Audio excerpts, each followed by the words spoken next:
All right, welcome everyone. In this explainer, we're going to get right into something that's, well, pretty vital for all of us, the massive system of support that keeps a country's agriculture running.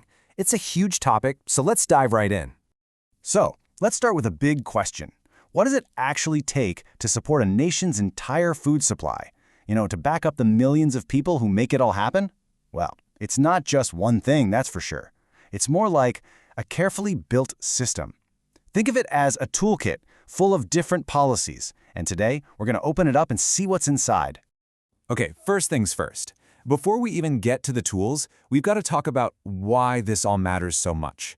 We all know agriculture gives us food, but its importance, it goes way, way beyond what's on our dinner plates. It is quite literally the backbone of the entire economy. I mean, just think about it for a second. Of course it feeds the nation, but it also creates jobs for millions and millions of people. And it supplies the raw materials that other industries totally depend on, like cotton for the clothes we wear. But here's the flip side. Farming also drives a huge demand for industrial goods. We're talking tractors, equipment, the whole 9 yards. So you can already see how this works, right? Agriculture isn't some standalone thing off in a field somewhere. No way. It's like the central hub of a giant wheel, deeply connected to every single other part of the economy. It's feeding them, and in a way, they're feeding it right back. And this slide here, it breaks down that two-way street perfectly. Economists call it linkages. So on one side, you've got the forward linkage. That's when agriculture supplies raw materials to other industries. The classic example is cotton going from the farm to a textile mill. Easy enough. Then you've got the backward linkage. That's when the farm depends on industries for its inputs. Think about that same farmer buying a brand new tractor. See? It's a cycle. For a really healthy economy, you need both of these links to be super strong. All right, let's open up that toolkit and pull out the first major tool. Now, probably the biggest, most stressful challenge for any farmer is just uncertainty, especially with prices. One bad season, a sudden market crash, and it can be absolutely devastating. So, what's in the kit to help with that? Well, here it is, the minimum support price, or MSP. The easiest way to think about it is like price insurance. Seriously, it's a price floor, a minimum price guaranteed by the government for specific crops. It basically says, no matter how wild the market gets, your price won't fall below this line. It's a crucial safety net. And the goals here are pretty clear. MSP isn't just a defensive move. It's about creating stability. Think about it from the farmer's perspective. If you know you have a guaranteed minimum income, you're much more likely to feel confident investing in your land, maybe buying better seeds, and really pushing for higher production. And when that happens, well, that's good for everybody. Okay, so getting a fair price is one side of the coin, but what about the other? I'm talking about the actual cost of growing the crops. It can be super expensive. So that brings us to our next tool in the support kit. And that tool, simply put, is subsidies. If you think of MSP as the safety net for a farmer's income, then subsidies are all about lowering their day-to-day expenses. It's a direct way to help with the costs. So what kind of stuff are we talking about? Well, it's the essentials. Subsidies can bring down the cost of things like seeds and fertilizers. They can help with the electricity bill for running water pumps or make irrigation cheaper. They can even make it easier to get agricultural loans. All of these things add up in a big way. And subsidies generally come in two main flavors. You've got your product-specific ones, which are tied directly to a certain crop, let's say corn, for example. But then you have non-product subsidies. These are much broader. They support the essential inputs like water, seeds, electricity that a farmer needs to grow, well, pretty much any crop. Okay, so we've talked about price and we've talked about cost. That's the money side of things.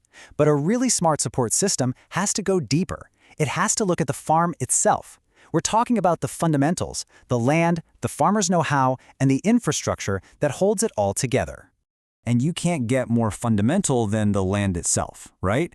If you look back, land ownership has often been a really complicated, sometimes unfair puzzle. So land reforms have been this incredibly important tool used to kind of rearrange the pieces, all with the goal of creating a fairer and more productive system for everyone. And the goals here they're big. This is about trying to fix historical problems, making sure land is distributed more fairly, and really empowering the small and marginal farmers. And there's a simple logic to it. When more people have a secure piece of land to call their own, productivity across the board just tends to go up.